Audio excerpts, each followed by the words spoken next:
What's up guys, Photoshop Hustler here, and this tutorial we're gonna only use actually one photo. I'm gonna link it in the description below. It's just a simple mountain photo. Maybe in the end we're gonna add like some textures or some model or something like that, but 90% of this image is using only one photo. You can download in the description below. Also the brushes that I'm gonna be using, they are all could be found for free at brusheezy.com. I can't give you the brushes because I downloaded them from some people who created, so you have to download from the source, so you give them their credit. So I'm not gonna explain a lot while working. I want this not to exceed 1 hour, so I'm gonna try to keep it short as possible. I'm gonna put some music, you can listen to it and enjoy the process. Let's go.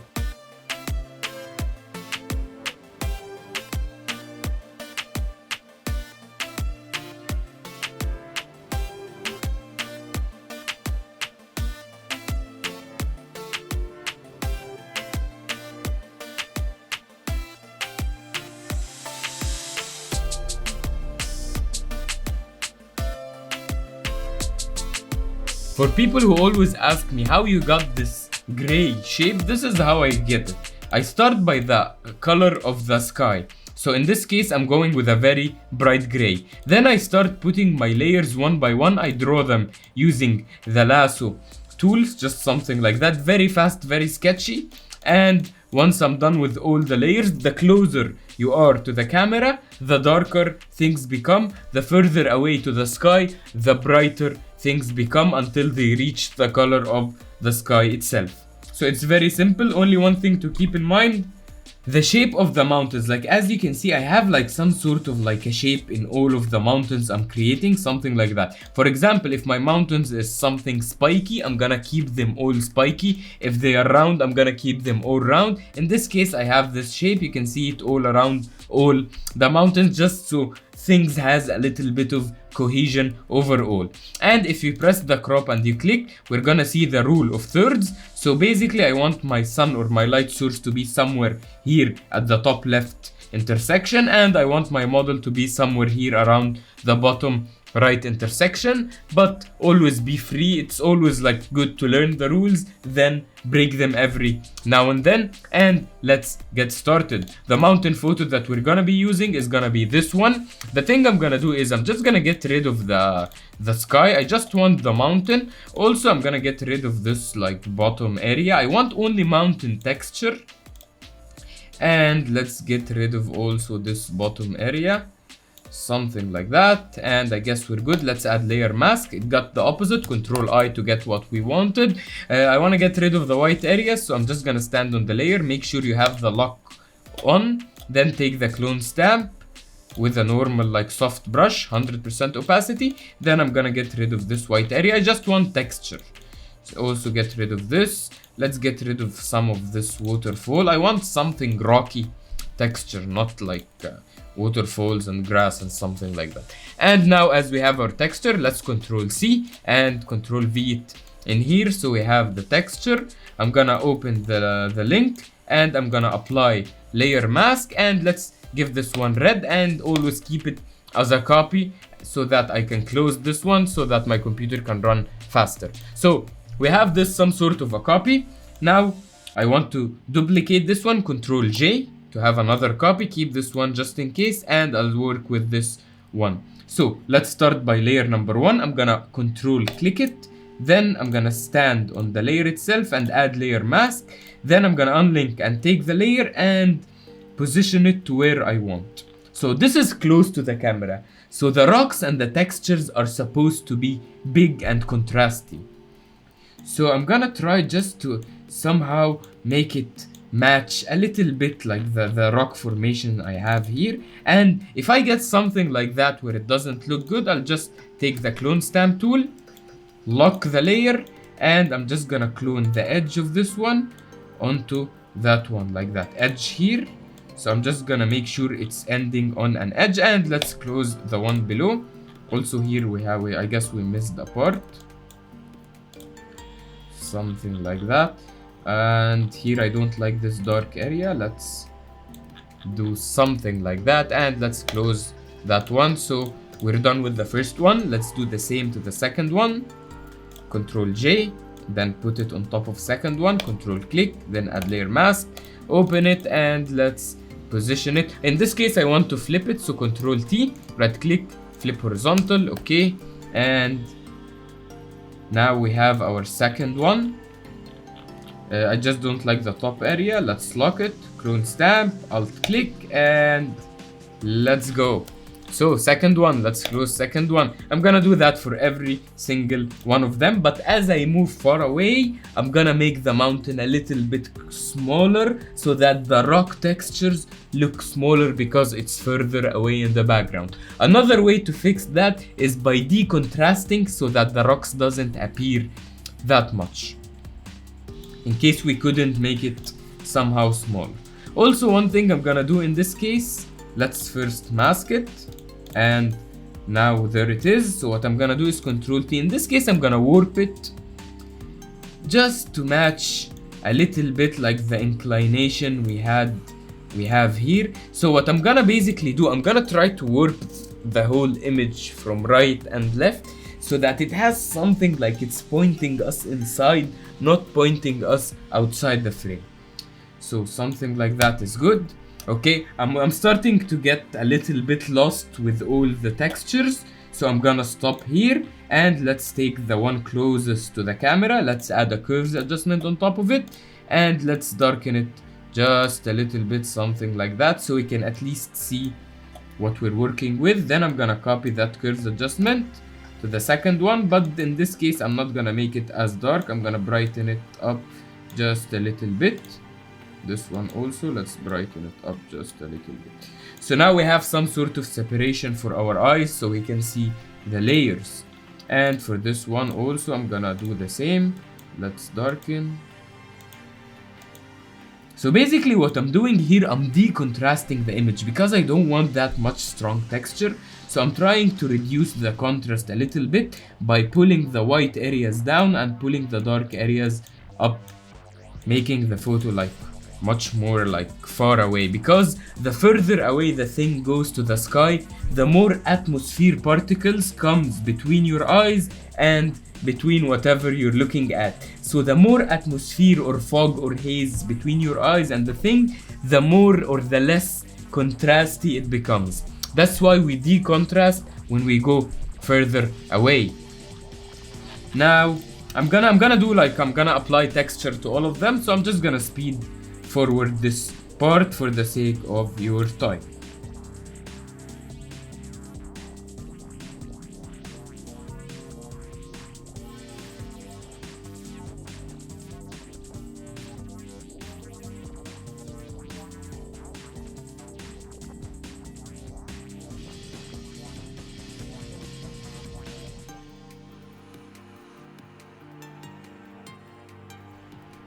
Okay, so now we're done with adding all the layers. It's time to spice things up a little bit. I'm gonna add fog between every single layer and the other one to create some sort of separation for the eyes. So I'm gonna create a layer on top of the last one here. I'm gonna take a fog brush, make sure it's white with a low opacity. And in this case, if I paint, you see I'm only covering that one far away, so I'm just gonna paint with a very low opacity, something very subtle like that at the far away part. Then I'm gonna do the same for this one. We need like just to make separation between every level and the one behind of it. Okay, this one is important. We're creating some sort of good separation here. And if the fog is strong, you can always lower down the opacity. Let's do another one here. This one is already like the line is very sharp. You can see the separation. And one here. This one is important as well. And here. And I guess we created the fog that we wanted. Now the separation is much more visible to the eye. I just want to fix these two like that. I just want to darken them just a little bit and reduce the texture. I believe they are so textury. We don't want that. So something like that is good. I guess we have a very good start so far. You can see like the overall composition somehow getting to shape. So now we still did not add light direction nor we added color. So let's try adding some sort of color that will make things a little bit interesting. I'm gonna add curves, link it. Then in the red channel, I'm gonna add red in the highlights and then cyan in the shadows. Then I'm gonna do the opposite with the blue. I'm gonna add yellow in the highlights and blue in the shadows. So now we have some sort of color in the image, just a little bit. I'm gonna tone down the blue a little bit. I believe it's too strong. So now we added some sort of a color. Just let's duplicate this layer among all the other mountain layers we had. We can actually like group them and do only one color layer, but in this case we only have like 5-6 layers, so it won't take much time to just blend them or just like add them on top of every single one of them. I always like when everything is on like a separate layer on itself. So now as you can see, we added some sort of like a blue tint or blue tone to the whole thing. Why that one doesn't have blue? Oh, because it's full of highlights. So the ones further away are brighter, so they have like some sort of like stronger highlight color. So we need to tone them down just a little bit.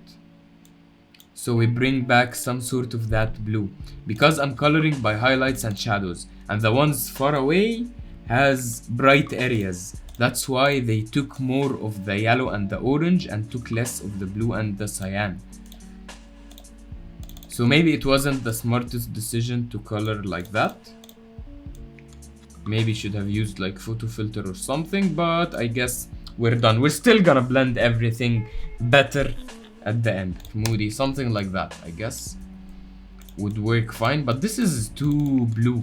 Can you see when we placed it, it's too dark and it's too blue compared to what's in front of it. So what I'm gonna do is I'm gonna put it first on soft light, so it's not that strong, we just have some sort of texture. Then I'm gonna control U and just desaturate it a little bit.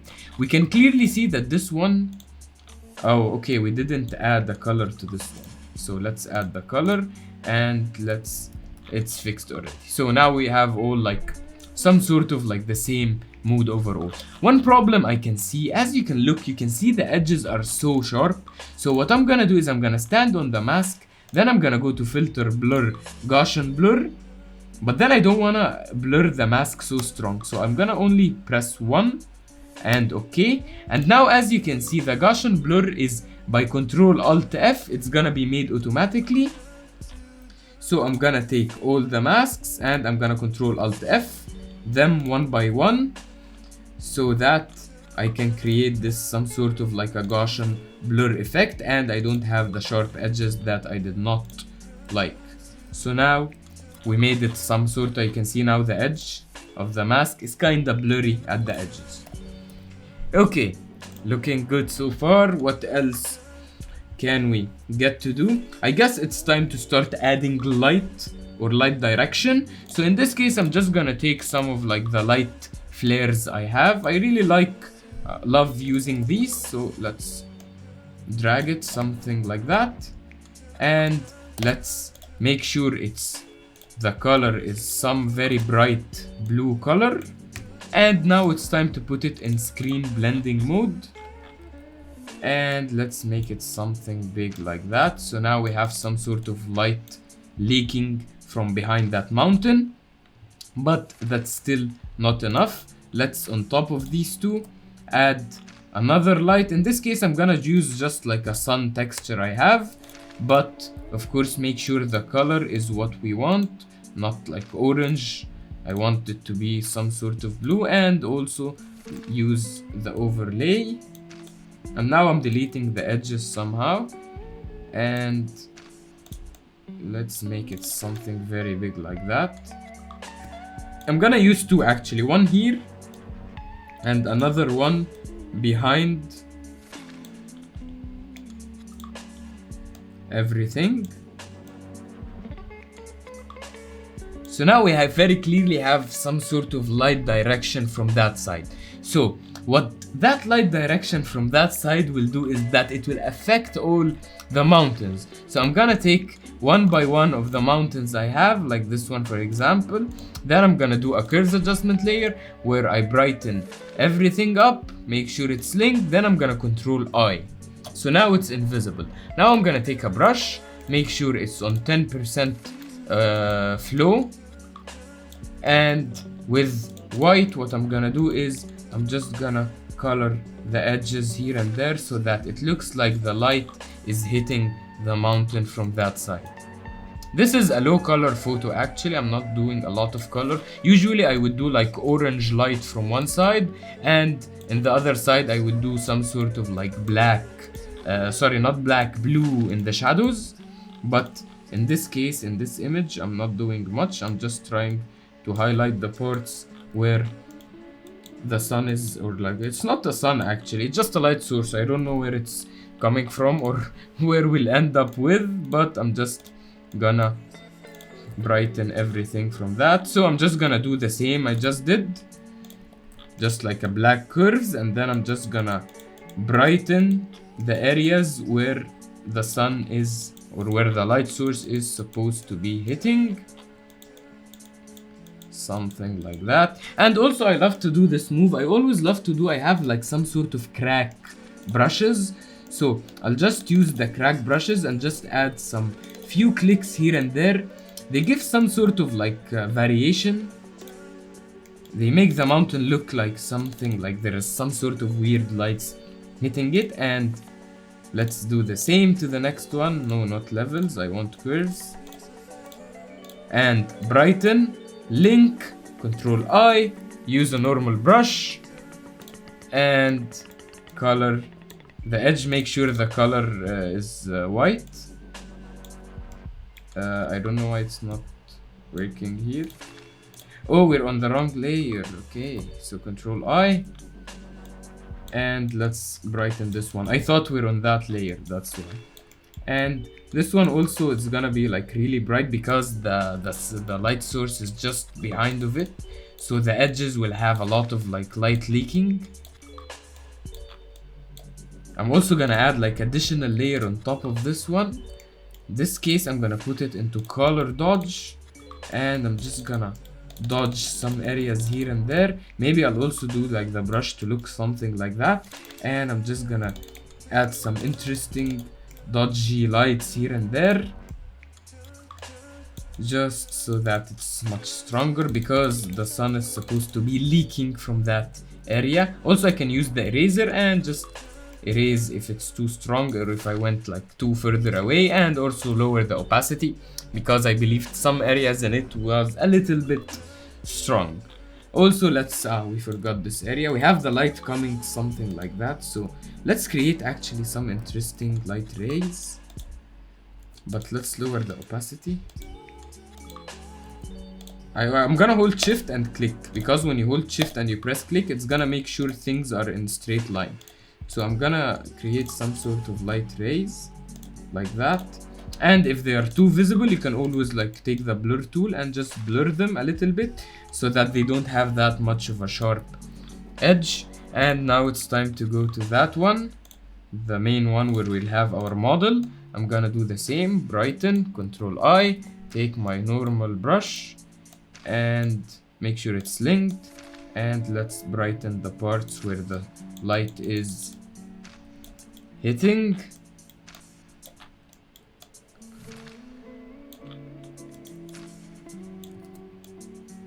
You need always to look also at the mountain and see how the texture is happening. Like in this case, there is like a gap here between the rocks, so the light is supposed to be hitting on that area. So you need, like, based on the photo, you're gonna decide how the light is supposed to hit and how the shadows are supposed to be made. In this case, I'm also gonna do like the color dodge layer on the edge here somehow. I'm gonna do it like with a very big brush, something like that, so that we have some sort of light on the edge here. I believe this one is too strong when I re-looked at it again, the rays one, so I'm just gonna use a brush with a 50% opacity, and let's This is not a brush actually, this is the eraser. And I'm just gonna tone down these rays just a little. Okay, and finally we have the rock, which is very close here. I'm gonna do it with only color dodge. Let's try and see how we're gonna do. So with only color dodge, make sure it's on top of like the other layers also. I guess it's too strong. We need to do it also with the curves, maybe. I don't know. I think we also need the curves. Color dodge is just like an overall, I guess, better, but we need the curves to make it look more like realistic, I guess. And we're gonna have like some sort of light leaking here and there, because that's what light does. Light leaks.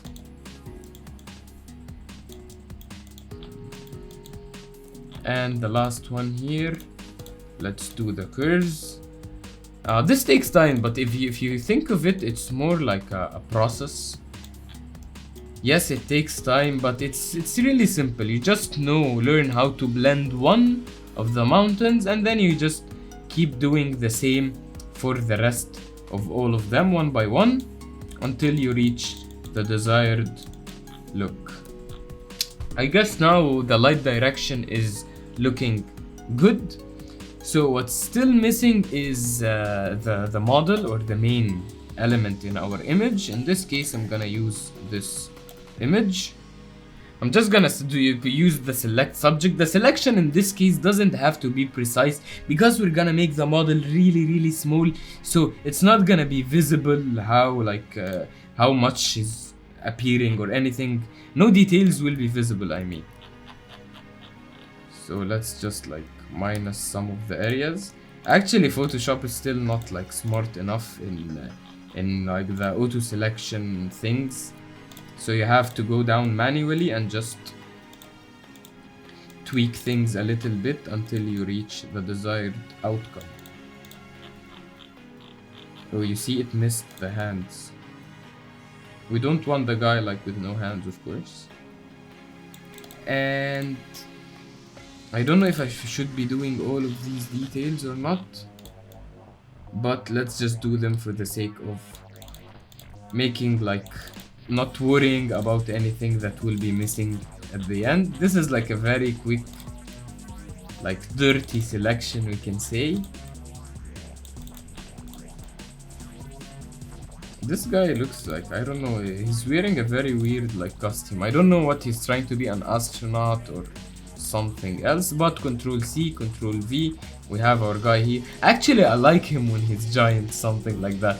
Someone like giant standing between the mountain. He looks cool.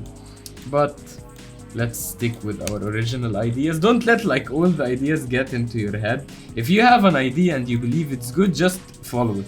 Don't let like all different ideas stop you from creating. Just follow one of them.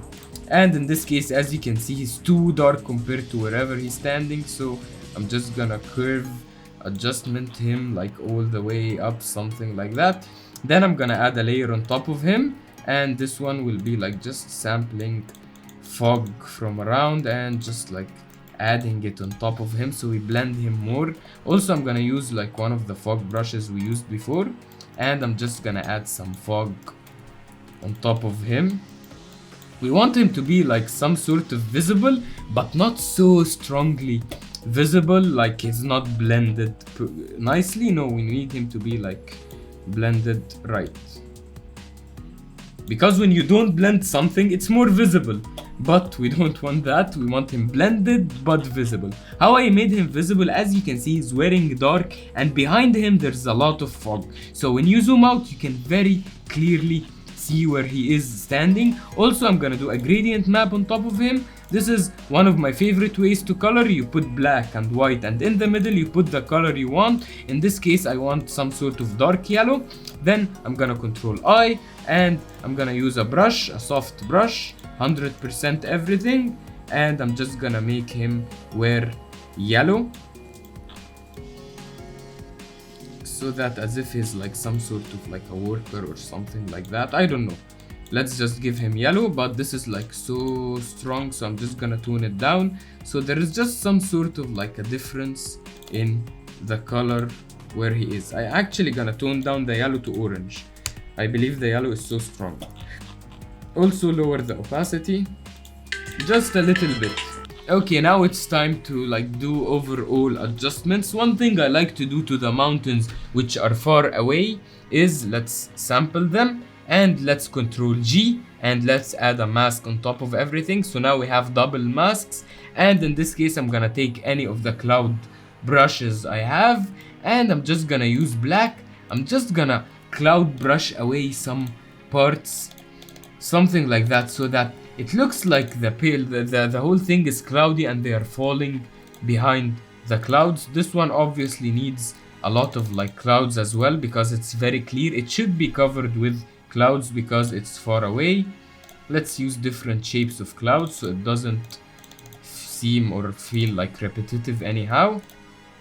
This one also is so high, so usually when you go higher you have clouds at the top, something like that. And I guess we're good to go with the clouds. The last thing I want to do is I want to add more clouds at the back, so something like that. Let's take a white color and let's add just like big clouds on top of everything at the back so that it looks like there is mist or cloud or something spooky happening. Okay, now I guess we're done with the blending part. It's time to look at the color grading part. So I'm gonna do a curves adjustment. I like to bring down like the whole image and make sure nothing is totally black. So I'm gonna pull this up just a little bit and pull down the whole image. Sometimes this area I will also pull it down so that we don't have really strong bright areas, so that we can add colors on top of everything. Now let's go with a gradient map. In this case, I'm gonna go with my favorite blues gradient map. I don't know if it will work good or not, but let's try the soft light. It's already looking a little bit good, but let's do another one, same, but in this case I'm gonna move the blue just a little bit towards the cyan. I want it to have some sort of a greenish tint in it, something like that. And this time I'm gonna leave it to normal with 7%, Control J, leave it on color with a very low percent, also 7%. So this is like what my coloring have done. It moved from like no color into some sort of moody greenish bluish, something like that. Okay, now it's time to do what? Let's try to color using a different way. So we add different variations. I like to go to the curves. I like to add red in the highlights, cyan in the shadows, and then I'll do the opposite, which is yellow in the highlights and blue in the shadows. And let's go to the green. Let's see which one is better, adding green or adding magenta. I guess just a little bit of magenta is gonna look good. So this is the curves, just very slightly small color changes to change and spice things up. Let's try adding another gradient map. This time I'm gonna try contrasting colors. I'm gonna try something like that, very crazy, very different colors, but the red is too strong, I guess. Actually, this would have been a really nice image. Can you see, like, if it was a lava image, something like that? It would have been really nice if this was lava and it was all the like lava going from below. Let's see what we could do with something like that if we keep it red. But it's too bright for a lava scene. I don't know, should I follow the lava scene idea or should I stick to just like the bluish one we had? I don't know, I'm really confused. Maybe I'll do both. Let's see, let's keep the lava now away for now. Let's just try to do like the coloring we were trying to do, having like some sort of blue in the shadows and opposite, which is like bright orange in the highlights. Let's put this to soft light, but the blue is too dark, I guess. Let's brighten it up just a little bit. I don't want it so dark like that. And let's try overlay actually. Overlay or soft light? I'm always confused between overlay and soft light. I guess soft light is much more subtle, but I'm gonna lower the opacity a lot for this one. And now it's time to, let's add actually a light ray. So I'm gonna use just like any light beam I have, something like that. And let's put it onto like screen. Actually, I like linear dodge. Let's try a linear dodge and see what's gonna happen with it. But let's put it like below, really below, somewhere here. I need it even below that one. Okay, even below. Okay, something like that. But it's actually too strong. So I guess we have to try the screen, because like the linear dodge is completely burning. So now we can see we have some sort of light rays. This is the before, this is the after. Let's move it closer to have a stronger effect. Before, after, some light rays, looking good. Now let's go on top of everything. Let's hold Control Alt Shift then press E. Now we merged everything into a new layer. Now we can go to filter, camera, raw, filter. This is where I love to do my final tweakings and adjustments to the whole image. Okay, the first thing is I want the eyes to be attracted to that middle part. So I'm gonna add some clarity, some dehaze, some textures, open the shadows, add some sharpness, add some color, add some contrast, and brighten, because eyes get attracted to whatever is bright. And I'm gonna draw a circle around him here so that even brighter a little bit, so that the eyes are attracted to him. Okay, this is the first thing I like to do in the camera raw. Also, I always love to add a little bit of vignette. Vignette is basically a black circle around the photo. So I'll add some sort of like a vignette, very subtle. And I add it in two ways, like the FX and the lens corrections. We can do some split toning or coloring, like add some cyan in the shadows, in the highlights, sorry, and some blue in the shadows. We can try like playing around with different colors. I actually like the strong orange. It looks interesting, but for this image, I guess we're going with like the green cyan look. So I'm gonna keep it that way. And in the highlights, I'm gonna tone down the highlights a little bit, or actually I'm gonna pull them up a little bit. I need some sort of like strong light in the image. And maybe some blacks, I don't know. Okay, now I'm gonna do the radial filter. I want this area to have like some sort of stronger light. How I like to add my light is by dehazing to the negative and black to the positive. And I'm gonna draw some sort of like a circle. I want the light beams to be somehow hitting my model, so that it's some sort of like pulling the eyes somehow towards him. But I don't want them strong, so that it's not really like visible. Just I'm gonna put it down just a little bit. I guess something like that is good. I'm gonna do another like global one here, so that this is like the light source area. It should be like brighter overall.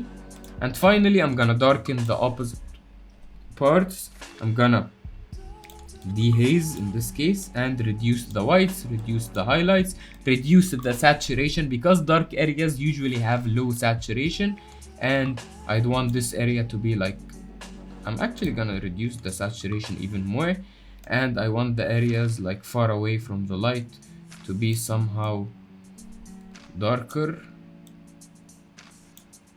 something like that. And let's press P to see the before and the after. Before the camera raw, after the camera raw, and let's press OK. And I guess we're done with this tutorial. I hope you enjoyed. I hope it wasn't too lengthy. And as you can see, everything is just step by step, slowly, one by one mountain, and eventually you can build whatever you have in your mind. If you found this beneficial, please consider subscribing to the channel, like this video, because this will support me a lot. And until next time, bye guys.